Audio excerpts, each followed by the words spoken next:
Hello दोस्तों, आपका स्वागत है आपका अपना यूट्यूब परिवार बीएस एजुकेशन प्लस। और मैं हूं श्रवण कुमार चौधरी और आज हम लेकर आए हैं क्लास 10th का एक्सरसाइज 1.3। जो आपका क्वेश्चन क्या कह रहा है, क्वेश्चन नंबर 1 है, सिद्ध करें कि √5 एक अपरिमेय संख्या है। और ये आपके एग्जाम के लिए, क्लास 10th के एग्जाम के लिए बहुत ही महत्वपूर्ण क्वेश्चन है। इस चैप्टर से यानी एक्सरसाइज 1.3 से 3 नंबर का क्वेश्चन पूछा जाता है। या तो कभी √2, √3, √5, √7 में से कोई एक पूछ देता है, या कभी कभी 3 + √5, 2√5, इस तरह से जिसके भी एक्सरसाइज होती है। यानी कहा जाए तो एक्सरसाइज 1.3 से 3 नंबर का क्वेश्चन पूछा जाता है। तो आइए आज हम लोग समझेंगे कि परिमेय अपरिमेय संख्या का खेल और रहस्य, और हमें सिद्ध करना है √5 यानी। और आप लोगों से हम पहले भी बता चुके हैं, आप लोगों को मैथ के लिए टेंशन लेने की जरूरत नहीं है, डरने की कोई बात नहीं है, क्योंकि हम आप लोगों के लिए लेके आए हैं complete math solution class 10th के लिए। तो आप हम चलिए, अब जो हमारे पास क्वेश्चन है कि √5 एक अपरिमेय संख्या और हमें सिद्ध करना है, तो आइए जरा सा हम लोग परिमेय और अपरिमेय को समझ लें क्या होता है। उसके बाद हम लोग सिद्ध कर लेंगे कि परिमेय अपरिमेय यदि क्लियर हो जाएगा तो सिद्ध करने में भी कोई परेशानी नहीं होगी। तो सर, आप पिछले क्लास यानी 9th में पढ़े होंगे परिमेय संख्या क्या है, परिमेय संख्या किसे कहते हैं और अपरिमेय संख्या किसे कहते हैं। जरा मेरी बात को सुनिएगा गौर से, और आज हम आपको सिखा देंगे परिमेय अपरिमेय संख्या और किस तरह से अपरिमेय संख्या को सिद्ध किया जाता है। बहुत ही आसान भाषा में आपके सामने आया हूं मैं लेकर। तो आइए जरा सा देखते हैं परिमेय संख्या क्या होता है। तो आप लोग पढ़े हैं पिछले क्लास यानी 9th क्लास में परिमेय संख्या वैसी संख्या होती है, परिमेय संख्या वैसी संख्या होती है जिन्हें हम लोग p/q के रूप में निरूपित करते या व्यक्त करते या दर्शाया जाता है। यानी हम लोग वैसी संख्या को परिमेय संख्या कहेंगे जो p/q के रूप में व्यक्त किए जा सकते हैं। लेकिन उसमें एक कंडीशन क्या है मेरे बाबू कि q does not equal to 0 हो। q does not equal to 0 हो, यानी कहने का मतलब है कि वैसी संख्या जो p/q के रूप में हम लोग लिख सकते हैं, लेकिन q का जो मान हो वह हमेशा 0 नहीं होना चाहिए। 0 के बाकी कोई भी अंक होगा तो हमारा परिमेय संख्या कहलाएगा। और हम लोग पढ़े थे जहाँ p और q एक पूर्णांक है। तो आइए जरा सा जो हम पढ़े हैं उसी चीज को देख लेते हैं। क्या करते हैं, उसी चीज को देखते हैं। थोड़ा हम लोग परिमेय और अपरिमेय का खंडन कर लेते हैं, उसके बारे में सीख लेते हैं। उसके बाद हम लोग सिद्ध कर लेंगे कि परिमेय संख्या और अपरिमेय संख्या क्या होती है। तो चलिए कुछ परिमेय संख्या देखिए क्या होता है। अभी हम कि परिमेय संख्या वैसी संख्या जो p/q के रूप में, देखिए सर ये p/q हो गया, p/q, और इसे ही हम लोग परिमेय संख्या कहते हैं। लेकिन कंडीशन क्या था कि इसके सामने जो होता है ना q, कभी भी 0 के बराबर नहीं होना चाहिए। यानी q का मान जो है हर हमेशा क्या होना चाहिए, 0 नहीं होना चाहिए। q का मतलब नीचे का जो टर्म होगा p/q जो लिखते हैं, q कभी भी 0 के बराबर नहीं होना चाहिए। जैसे देख लीजिए, हम एक परिमेय संख्या लिख रहे हैं 4/5, ये हमारा परिमेय संख्या है, क्योंकि नीचे में क्या है, 0 नहीं है। 0 के अलावा कुछ भी आएगा तो परिमेय संख्या का छोटे बड़े से हमको लेना देना नहीं है। तो ये मान लीजिए दूसरा सवाल यदि आपके पास आ जाए, यह भी आपका परिमेय संख्या होगा, कट जाएगा तो 2/1 हो जाएगा, यह भी आपका परिमेय संख्या होगा। यानी कहने का मतलब है कि q के जगह पर 0 नहीं आना चाहिए। q बराबर डज नॉट इक्वल टू 0, यानी q का मान जो होगा वह कभी भी 0 नहीं आना चाहिए, तो हमारा परिमेय संख्या होगा। अब देखिए कुछ और बातें लेके चलते हैं। कभी कभी क्या होता है कि परिमेय संख्या जब कोई भिन्न मिल जाए हम लोगों को, और उसमें जब अंश को हर से भाग लगाते हैं, तो मान लिया जाए कि यदि वह दशमलव में भी आके कट जाता है, पूरा पूरा कट जाए, तो वह संख्या परिमेय संख्या कहलाता है। लेकिन कभी कभी ऐसी चीजें ऐसा भी देखने को मिलता है कि कोई भी परिमेय संख्या में यदि हम किसी परिमेय संख्या में उसके हर से अंश में भाग लगाते हैं तो कभी कभी कटता नहीं है, बल्कि दशमलव के बाद जाकर पुनरावृत्ति भी हो जाए। पुनरावृत्ति का मतलब है कि मान लीजिए जाए एक हम सवाल को बना रहे हैं 8/3, और इसका जब हम लोग निकालेंगे तो ये क्या हो जाए, 2 हो जाए और फिर दशमलव लग के 1 आ जाए, 2 आ जाए, 3 आ जाए, फिर शुरू से 1 2 3 आ जाए, यानी एक अंक रिपीट आ जाए, बार बार एक अंक से शुरू हो जाए, जैसे 1 2 3 आया, फिर 1 2 3 है, ये पुनरावृत्ति हो जाता है। ऐसी यदि कंडीशन आ जाता है, ऐसा शर्त हमारे सवाल में देखने को मिलता है, तो यह भी बाबू मेरे परिमेय संख्या होता है। क्या होता है? परिमेय संख्या होता है। जरा आइए देखते हैं, हम लोग एक उदाहरण लेते हैं। मान लीजिए 1/2 है आपके सामने, 1/2 है। यदि हम इससे भाग लगाएंगे इसमें, तो भाग तो लगेगा नहीं सिवाय दशमलव के, तो हम लोग क्या करते हैं, इसको यदि काटाएंगे तो हमारा हो जाएगा 0.5। क्या हो जाएगा? 0.5। तो ये पूरा कट जाएगा, दशमलव देने के बाद यहाँ 0 आ जाएगा, तो ये 5 से 5 2 पंचे 10 हो जाएगा। यानी यह दशमलव के बाद पूरा कट गया, तो यह भी हमारा परिमेय संख्या होगा। और कभी ऐसा भी सवाल हमारे सामने आ जाए, मान लिया जाए 3/2, इसमें भाग लगाएंगे तो 1 आ जाएगा। क्या आ जाएगा? 1 होगा, भागफल 2 में फिर 1 बच जाएगा, फिर दशमलव दिए तो 5, ऐसा कुछ हो जाए तो कट जाता है, तो यह भी हमारा परिमेय संख्या होगा। लेकिन कभी कभी ऐसा तो नहीं होता, रेयर केस कभी आता है कि मान लिया जाए भागफल हम लोग कटाते हैं संख्या को, तो कभी कभी पुनरावृत्ति आ जाए। क्या आ जाए? कभी कभी पुनरावृत्ति आ जाता है। जैसे मान लिया जाए ये 7 है, इसको कटाएंगे 1 आएगा, फिर 3 आएगा, 7 का 28 आएगा, फिर इस तरह मान लिया 4 पर आया। तो चर्चा कर रहे थे दशमलव हो या ऐसे भी कट जाए, जो संख्या कट जाती भाग देने के बाद, तो अपरिमेय संख्या होती है। कभी कभी क्या होती है हमारे सामने कि कटने के बावजूद दशमलव के बाद भी यदि पुनरावृत्ति आ जाए, क्या आ जाए? पुनरावृत्ति आ जाए, तो हमारा भी वह भी परिमेय संख्या होगा। अब हम लोग चर्चा करेंगे अपरिमेय संख्या। ये अपरिमेय संख्या क्या होती है, जरा देखिएगा क्या होती है। अब हम लोग समझ लेते हैं अपरिमेय संख्या। तो अपरिमेय संख्या क्या होता है मेरे दोस्तों? वैसी संख्या जो p/q के रूप में व्यक्त होता ही नहीं है। वैसी संख्या जो p/q के रूप में व्यक्त नहीं होता है। तो जो नहीं होता है p/q के रूप में, उसे हम लोग अपरिमेय संख्या कहते हैं। जरा देखिएगा क्या कहते हैं। अपरिमेय संख्या को हम लोग जब भी लिखते हैं मेरे प्यारे दोस्तों, तो रूट के अंदर लिखते हैं। किसके अंदर लिखते हैं? रूट के अंदर लिखते हैं। ये हमारा √3 जो है परिमेय संख्या है, और √3 जो है अपरिमेय संख्या है, √5 भी अपरिमेय संख्या है, √7 भी आपका अपरिमेय संख्या है, √11 भी अपरिमेय संख्या है, √13 भी अपरिमेय संख्या है, √17 भी अपरिमेय संख्या है। जरा देखिएगा मेरे दोस्तों। अब क्या होता है कि कभी कभी क्या होता है, रूट के अंदर भी वैसी संख्या आ जाती है। क्वेश्चन हम लोगों को ऑब्जेक्टिव देखने को मिलता है, कभी कभी लिख देता है। जरा देखिएगा, √16 निम्न में से कौन संख्या है? √16 निम्न में से कौन संख्या है? तो जरा गौर कीजिएगा, यह जो है यह भी तो रूट के अंदर है। तो आप लोग फट से क्या लगा दीजिएगा, रूट के अंदर जो है वो अपरिमेय संख्या नहीं सर। जिसका वर्गमूल निकलता है, जो संख्या पूर्ण वर्ग है, उसका जो होगा रूट के अंदर भी होगा, तो भी वह परिमेय संख्या होगा। क्या होगा? परिमेय संख्या होगा। क्योंकि हम लोग जब रूट के अंदर 16 को तोड़ेंगे तो ये आपका टूटेगा 4 में। क्या हो जाएगा? 4 में हो जाएगा। तो 2 में से 1 4 बाहर हो जाएगा, तो यह 16 हमारा क्या हो जाएगा? परिमेय संख्या हो जाएगा। क्या हो जाएगा? परिमेय संख्या। ठीक उसी तरह यदि आपसे पूछ दे √9 क्या है, तो यह भी सर परिमेय संख्या होगा। रूट पूछ दे 4 क्या होगा, तो यह भी परिमेय संख्या होगा। क्योंकि परिमेय संख्या इसलिए होगा कि यह जो 9 है पूर्ण वर्ग है, और 9 का खंड जब करते हैं तो यह खंड होकर जोड़ा में बाहर आ जाता है रूट के बाद, इसलिए यह हमारा क्या हो गया? परिमेय संख्या हो। कभी कभी पूछ लेता है कि √25 इनमें से क्या है, तो यह भी परिमेय संख्या, क्योंकि यह पूर्ण वर्ग संख्या है। 25 जो है 5 का वर्ग है, पूर्ण वर्ग संख्या है। तो ये आपको ध्यान देना होगा कि जिस भी संख्या का जो भी संख्या पूर्ण वर्ग होगा वह परिमेय संख्या होगा, जो पूर्ण वर्ग नहीं होता है वह अपरिमेय संख्या। ऐसा मत कीजिएगा कि रूट के अंदर कुछ भी आएगा तो सबको अपरिमेय संख्या लगा दीजिएगा, ये आपको ध्यान देना होगा। चलिए अब हम लोग आते हैं अपने मुद्दे की बात करते हैं। तो हमारा मुद्दा था क्या? क्लास 10th के लिए लेके आए हैं हम एक्सरसाइज 1.3 का क्वेश्चन नंबर 1 है, सिद्ध करें कि √5 एक अपरिमेय संख्या है। क्या है? √5 एक अपरिमेय संख्या है। चलिए दोस्तों, अब हम लोग अपने सिलेबस को देखेंगे।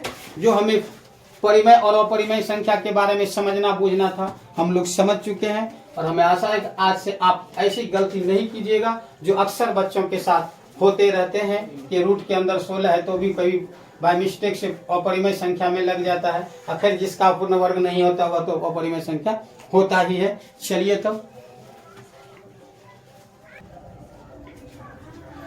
तो हम लोग अब आते हैं अपने मुद्दे पर। हमें सिद्ध करना है कि √5 एक अपरिमेय संख्या। सर ये हम जानते हैं कि रूट के अंदर, अभी तुरंत हम लोग पढ़े थे कि रूट के अंदर जो संख्या होती है जो पूर्ण वर्ग नहीं होता है वह अपरिमेय संख्या होता है, यह जानते हैं। लेकिन ये दिखाने का तक हमको सिद्ध करके दिखाइए कि √5 एक अपरिमेय संख्या है। तो आइए हम लोग सिद्ध करेंगे।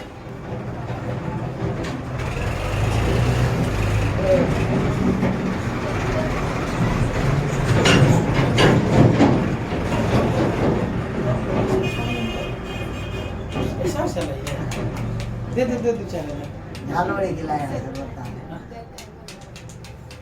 उधर कहा बोलता ट्रैक्टर आता था इसीलिए। देखिए तब हम लोग क्या करते हैं, जब दिखाना जबरदस्ती कहता है दिखाइए है, फिर भी तो हम लोग भी जबरदस्ती करेंगे सवाल के साथ। जबरदस्ती देखिए क्या करते हैं, माना कि √5 एक परिमेय संख्या है। खाली आप उन्हीं को आता है जबरदस्ती करना, हम लोग भी माना कि √5 एक परिमेय संख्या है। जब मेरे प्यारे दोस्तों हम मान ही लिए हैं तो हम कुछ देर पहले पढ़े भी थे परिमेय संख्या क्या होता है। जरा देखिएगा परिमेय संख्या क्या होता है, P/Q के रूप में। किसके रूप में? P/Q के रूप में। तो आइए बराबर क्या हो जाएगा हमारा, √5 हो जाएगा।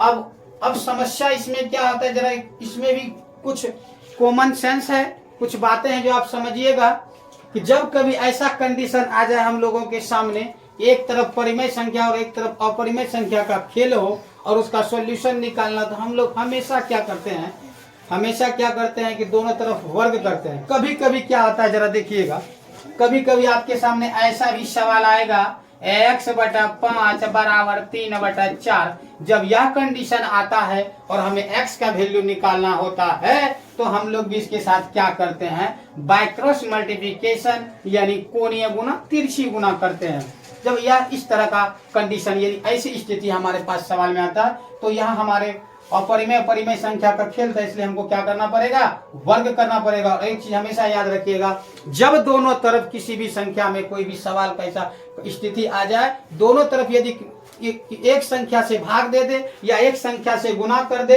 तो संख्या में उस सवाल में कोई भी परिवर्तन नहीं पड़ेगा। तो यह था हमारा ये। तो अब हम लोग क्या करेंगे, दोनों तरफ वर्ग करेंगे। क्या करेंगे, दोनों तरफ वर्ग करने पर तो लिख देते हैं सर, दोनों तरफ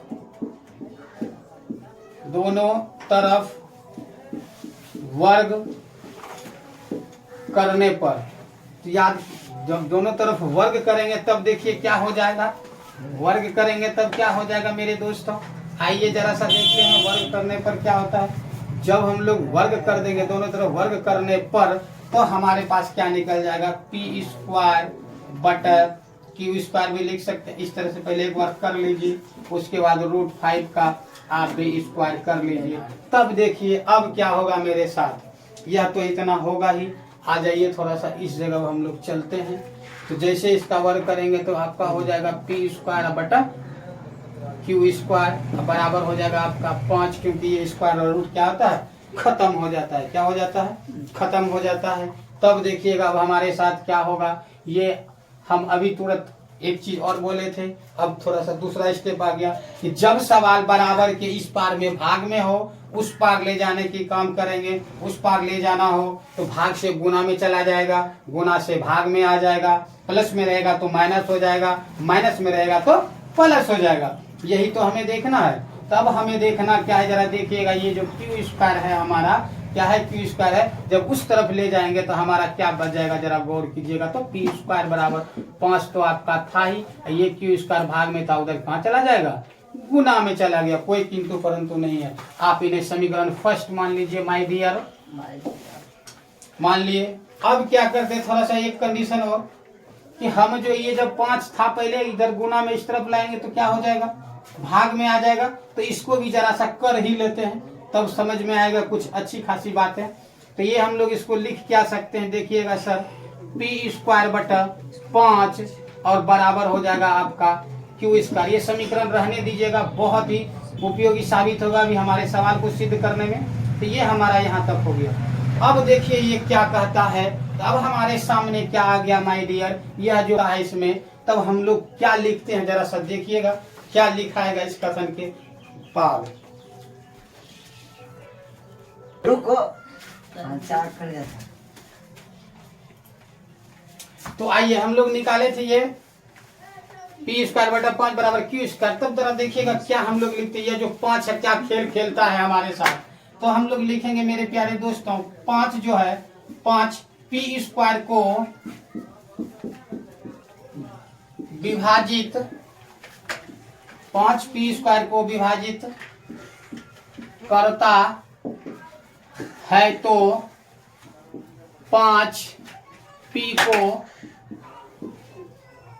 भी विभाजित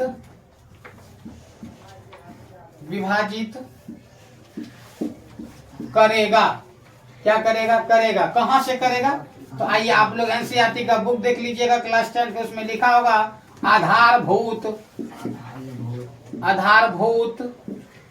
प्रमेय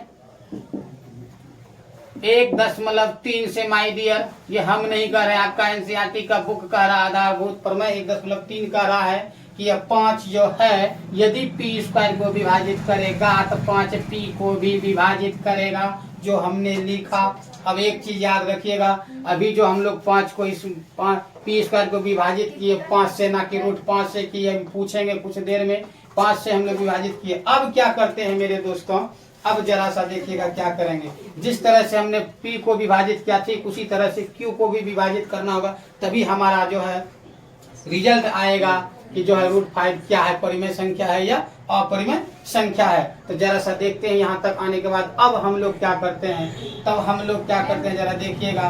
तब लिखेंगे क्या, माना कि P बराबर 5m, जहाँ m एक पूर्णांक है, m एक क्या है, पूर्णांक है। तो माय डियर एक चीज यहाँ भी कॉमन चीजें हो गई है, आप जब भी जो अपरिमेय संख्या को सिद्ध करें, यदि 5 को सिद्ध कर रहे हैं मेरे डियर, तो यहाँ P बराबर 5m मानना होगा। 2 को सिद्ध कर रहे हैं तो P बराबर 2m मानना होगा।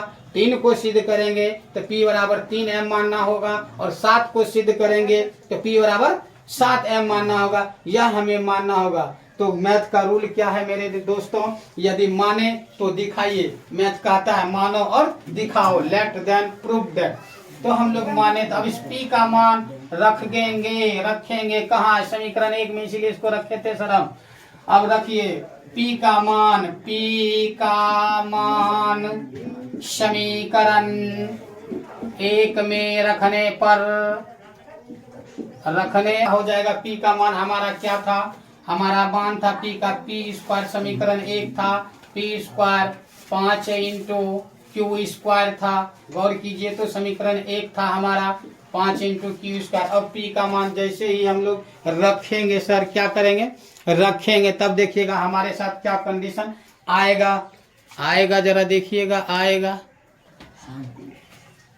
P का मान समीकरण 5m क्या हो जाएगा, 5m का स्क्वायर बराबर हो जाएगा 5q का स्क्वायर। ये आपका हो जाएगा, स्क्वायर कीजिएगा तो 5 25 m स्क्वायर हो जाएगा, बराबर हो जाएगा 5 इंटू क्यू स्क्वायर। ये 5 25 कट जाएगा आपका, तो हमारा क्या बच जाएगा यहाँ 5 इंटू m स्क्वायर बराबर क्यू स्क्वायर बच जाएगा। तो सेम रूल क्या करते हैं हम, ये 5 है, इसको उस तरफ ले जाएंगे, m स्क्वायर बराबर जब हम करेंगे तो हमारा क्या हो जाएगा, क्यू स्क्वायर बटा आ जाएगा 5। तो हम वही लिखेंगे जो पहले लिखे थे कि 5 यदि क्यू स्क्वायर को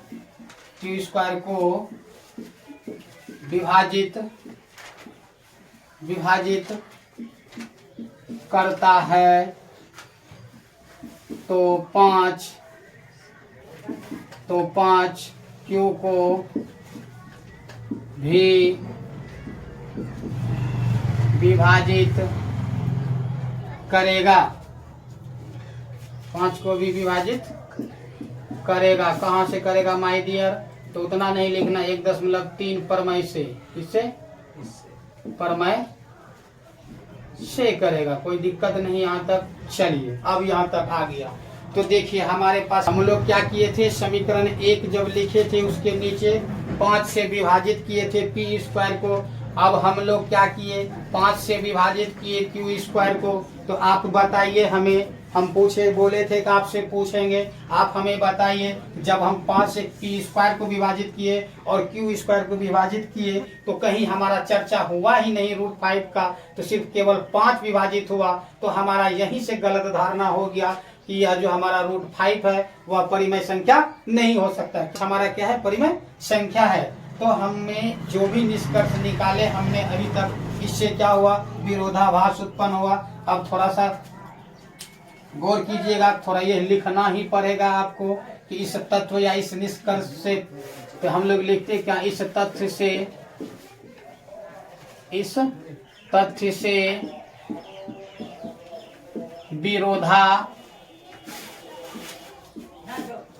विरोधाभास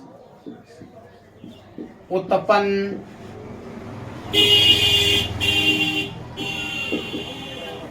होता है। अब होगा हमारी मान्यता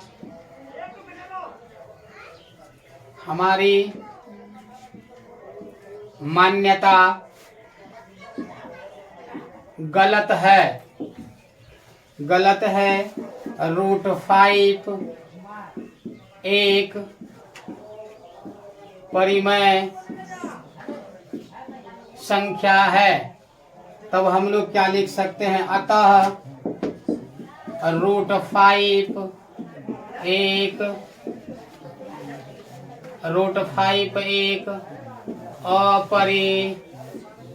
अपरिमेय संख्या है। तो मेरे दोस्तों यही हमें सिद्ध करना था।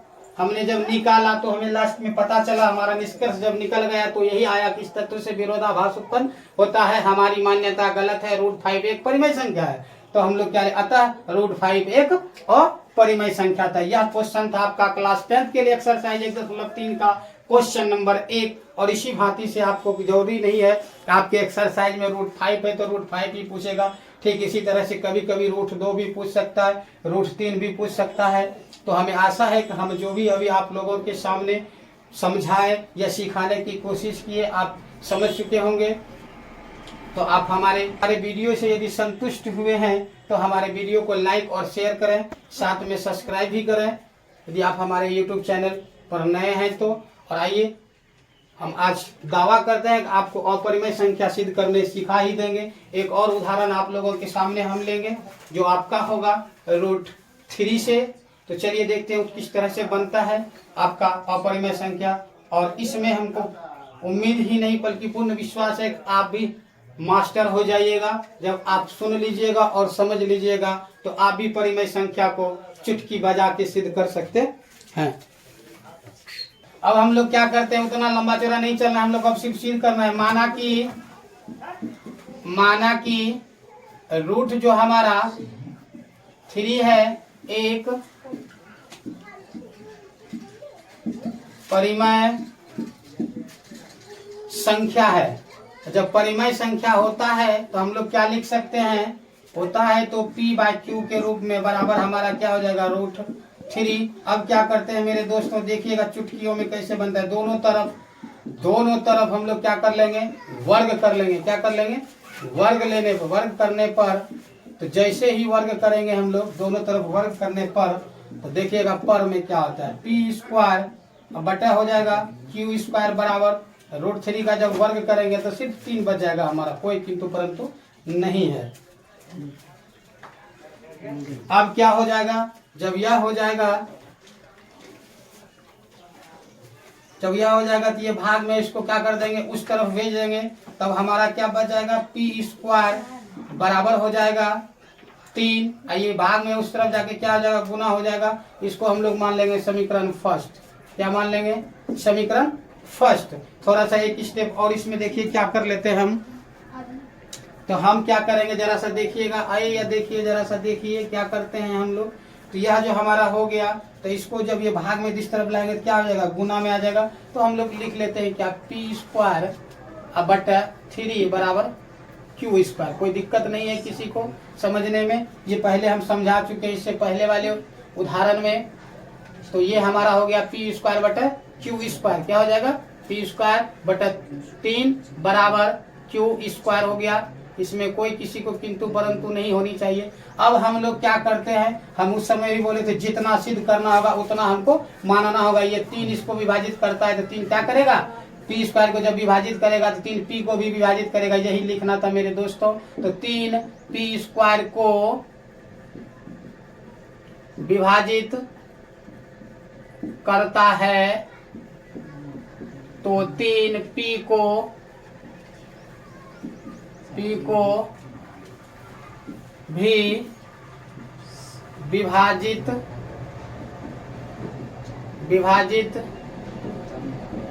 करेगा। कहाँ से, तो वहां भी लिखे थे आधार भूत प्रमेय 1.3 से 1.3 से मेरे दोस्तों। तब देखिए क्या हो जाएगा। अब हम लोग क्या करते हैं, मान लेते हैं, माना कि P बराबर 3m, जहां m एक पूर्णांक है, m एक पूर्णांक है। तब अब हम लोग क्या करेंगे मेरे दोस्तों, P का मान माने हैं तो दिखाना पड़ेगा। P का मान समीकरण 1 में रखने पर, तो समीकरण 1 हमारा क्या था मेरे प्यारे दोस्तों, पी स्क्वायर बराबर 3q का स्क्वायर, यही था। चलिए अब हम थोड़ा सा क्या करते हैं, चलिए समीकरण हमारा ये था, पी मान रखने पर समीकरण 1 में, तो हम पी के जगह पर क्या रख देंगे मेरे दोस्तों, 3m रखेंगे और इसका स्क्वायर हो जाएगा बराबर क्या हो जाएगा, क्यू स्क्वायर, ये 3q हो जाएगा और हो जाएगा 3 3 9, m स्क्वायर बराबर 3 क्यू स्क्वायर, ये 3 का 3 3 3 9, हमारा बच जाएगा कितना, 3m स्क्वायर बराबर क्यू स्क्वायर। तो अब इस 3 को हम लोग उधर ले जाएंगे मेरे प्यारे दोस्तों, तो हो जाएगा क्यू स्क्वायर बटा 3 आ जाएगा। तो वही कंडीशन होगा जो कंडीशन हमने यहाँ लिखा था, वही लिखाएगा। जरा देखिए क्या लिखाएगा, 3 क्यू स्क्वायर को विभाजित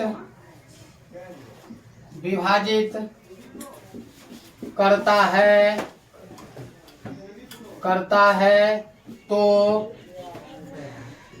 3 क्यू को भी विभाजित करेगा। अब किससे करेगा, तो आधारभूत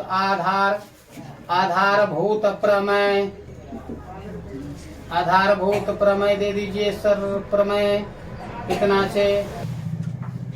तो हमें निष्कर्ष पता चला कि यह जो है 3 से क्यू स्क्वायर में विभाजित किए थे और उससे पहले 3 को पी स्क्वायर में भी 3 से विभाजित किए थे, 3 से भाग लगाए थे। तो हमारा जो ये कंडीशन निकला, इन सब से पता यह चलता है। अब हमें यह चीज लिखना ही पड़ेगा कि इस तथ्य से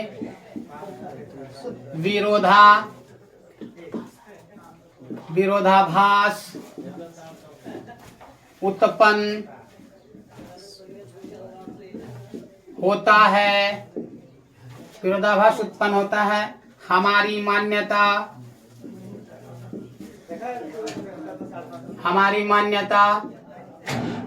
गलत है।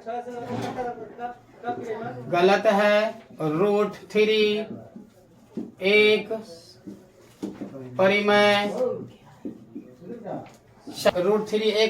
परिमेय संख्या है। तो अब लिख सकते हैं हम लोग क्या मेरे प्यारे दोस्तों, अतः √3 जो है आपका क्या हो जाएगा, एक अपरिमेय संख्या है। यही तो हमें सिद्ध करना था। प्रूव्ड। तो देखिए मेरे दोस्तों, बहुत ही आसान है, बहुत ही सरल और आसान भाषा में हम आप लोगों के लिए लेके आए हैं। तो मुझे आशा है कि आप लोग भी अब रूट के अंदर जो भी संख्या है, अपरिमेय संख्या जो होती है, आप लोग भी सिद्ध कर सकते हैं। यदि हमारी वीडियो आपको संतुष्ट करे तो हमारे वीडियो को लाइक और शेयर करें, साथ में मेरे चैनल को सब्सक्राइब करें। हमारे वीडियो को देखने के लिए आप सबों को बहुत बहुत धन्यवाद।